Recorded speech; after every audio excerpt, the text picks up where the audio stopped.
Hello everyone, welcome to our YouTube channel guys. आज हम लोग डिस्कस करने वाले हैं एल्डोल कंडेंसेशन रिएक्शन। ये टॉपिक है MSc second semester second paper second paper का फोर्थ यूनिट का। Okay, fourth unit, sorry, MSc second paper third unit का है ये। ठीक है, इसके बाद हम लोग फोर्थ यूनिट के बारे में भी डिस्कस करेंगे। जितने भी नेम रिएक्शन है सारे नेम रिएक्शन का डिस्कस करेंगे हम लोग। ठीक है, तो सबसे पहले क्या है एल्डोल कंडेंसेशन रिएक्शन। सबसे पहले क्या है एल्डोल कंडेंसेशन रिएक्शन।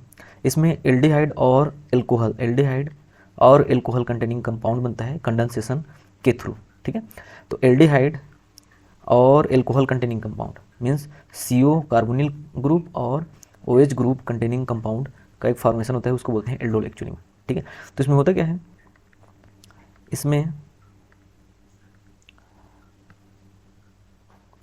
इसमें एक कीटोनिक, एक अल्फा हाइड्रोजन कंटेनिंग कीटोन लेते हैं। अल्फा हाइड्रोजन कंटेनिंग कीटोन लेते हैं। अल्फा हाइड्रोजन कंटेनिंग कीटोन का रिएक्शन, ठीक है, बेस की प्रेजेंस में और वाटर के प्रेजेंस में या और एसिड और वाटर के प्रेजेंस में कराया जाता है। ठीक है, तो इसमें क्या क्या लिया जाता है, alpha hydrogen, this alpha carbon. ये कार्बन क्या है, अल्फा कार्बन है। CO से जस्ट एडजेसेंट वाले कार्बन को बोलते हैं अल्फा कार्बन। अल्फा कार्बन में जो हाइड्रोजन रहता है अल्फा हाइड्रोजन बोलते हैं। Alpha hydrogen containing compound means alpha hydrogen containing ketone ही इस रिएक्शन को देता है एक्चुअली में। ठीक है, एल्डोल कंडेंसेशन के लिए कंडीशन क्या है, alpha hydrogen containing ketone must condition है। इसके बिना अल्फा हाइड्रोजन अगर एब्सेंट रहेंगे तो ये रिएक्शन नहीं होगा। तो अल्फा हाइड्रोजन क्या रहना चाहिए, प्रेजेंट रहना चाहिए।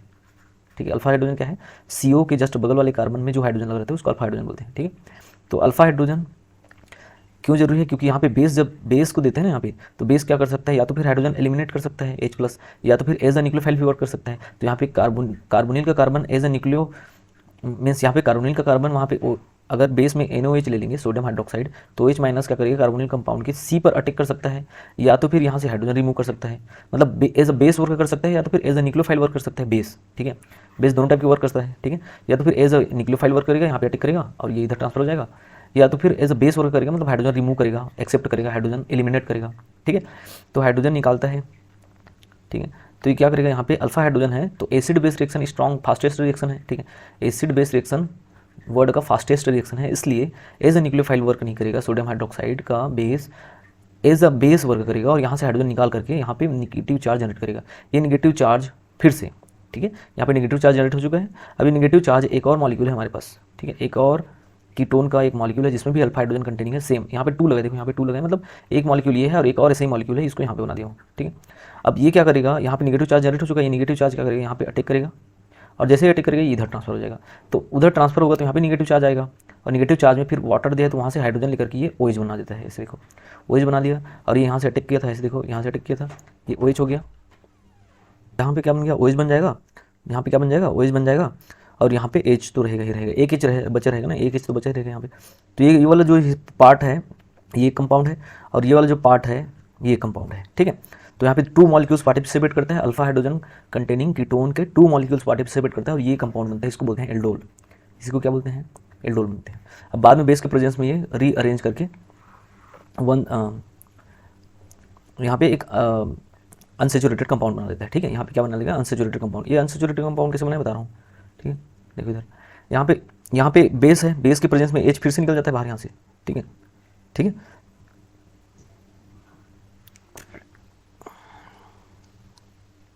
देखो इसका मैकेनिज्म आगे बता रहा हूँ, मैकेनिज्म आगे बता रहा हूँ। ठीक है, देखो नेक्स्ट स्लाइड में यहाँ पे देखो, यहाँ पे OH के प्रेजेंस में स्टार्टिंग से देखो, OH के प्रेजेंस में यहाँ से H माइनस निकले, H+ निकलेगा, यहाँ पे माइनस चार्ज जनरेट हो जाएगा। ये माइनस चार्ज क्या करेगा, यहाँ पे इधर शिफ्ट हो जाता है और ये बॉन्ड इधर शिफ्ट हो जाता है, तो कौन सा इनोलेट बन जाता है। यहाँ पे देखो इनोलेट बन गया, इनोलेट बन गया, यहाँ से यहाँ बना है। ठीक है, यहाँ से यहाँ बना है। ठीक है, तो इसको क्या बोलते हैं, इनोलेट। अब इनोलेट बनने के बाद क्या होगा, इनोलेट बन गया, अब इसके बाद क्या होगा, इसके बाद क्या होता है, ये बॉन्ड जो ऊपर गया था यहाँ से ये इधर से इधर शिफ्ट होता है, तो फिर से नीचे वापस जब आता है तो यहाँ से फिर से अटैक करता है दूसरे वाले मॉलिक्यूल से, दूसरे मॉलिक्यूल में अटैक करेगा। दूसरे मॉलिक्यूल में अटैक करेगा तो यहाँ पे क्या हो जाएगा, माइनस चार्ज जनरेट हो जाएगा, मैं बता रहा था ना। ठीक है, यहाँ पे क्या होगा, माइनस चार्ज जनरेट हो जाएगा, ये बॉन्ड यहाँ से ऐसे अटैक करेगा, ये इधर से माइनस चार्ज जनरेट हो जाएगा, माइनस चार्ज जनरेट हो गया, यहाँ पे अटैक करके बॉन्ड बना लिया, मीन्स वहाँ से जहाँ से अटैक करेगा वहाँ से जुड़ जाएगा ना वहाँ जा करके। ठीक है, तो ये कंपाउंड बन गया। अब ये नीचे उतरता है फिर से और नहीं, यहाँ से अब यहाँ पे माइनस चार्ज को वर्कअप करने के लिए यहाँ पे H2 है, यहाँ से H+ चला जाता है तो OH बन जाता है। ये OH बन गया। इसके बाद क्या होगा, OH बनने के बाद, OH बनने के बाद कहाँ गया OH, देखो इधर, ठीक है, OH बन गया। अब यहाँ पे बेस के प्रेजेंस में H+ को यहाँ से रिमूव करेगा, बेस क्या करेगा, OH+ को बाहर निकालेगा, यहाँ पे माइनस चार्ज जनरेट होगा, ये माइनस चार्ज यहाँ पे जाएगा, ये OH माइनस ऐसे बाहर निकल जाएगा, ये यहाँ पे जाएगा, ये OH माइनस बाहर निकल जाएगा, तो क्या बनेगा यहाँ पे डबल बॉन्ड कंपाउंड, ठीक है। तो यहाँ पे एल्डोल का रिएक्शन ऐसे होता है, ठीक है। तो समझ आए ऐसे वीडियोस, ठीक है, समझ आए। तो ऐसे वीडियोस आते रहेंगे, आप चैनल को सब्सक्राइब कर लीजिए, लाइक कर लीजिए, कमेंट कीजिए अगर नोट्स वगैरह चाहिए तो। और नेम रिएक्शन के सीक्वेंस अब ऐसे सीक्वेंस में आते रहेंगे। सेकंड सेमेस्टर से अभी स्टार्ट किए हैं, सेकंड सेमेस्टर के सेकंड पेपर के 4th यूनिट स्टार्ट है अभी एक्चुअली में। इसके बाद फर्स्ट पेपर के सारे यूनिट्स और थर्ड पेपर, फोर्थ पेपर, सारे पेपर्स के कंटेंट आते जाएंगे। आप चैनल को सब्सक्राइब कर लीजिए और MSc से रिलेटेड कंटेंट आपको मिलते रहेगा, ठीक है। Thank you for watching.